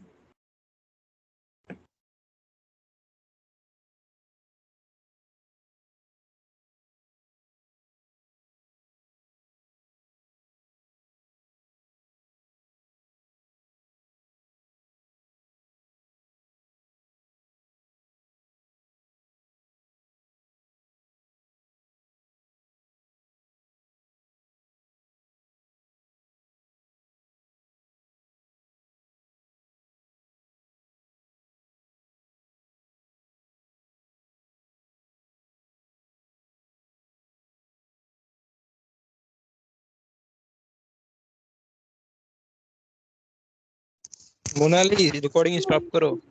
Monali, are you there?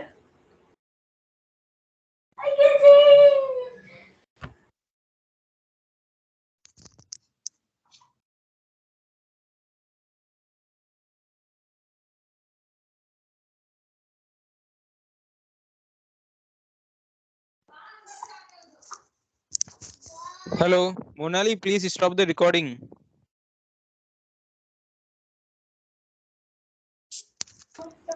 Sir, એને phone કરીને કહું છું.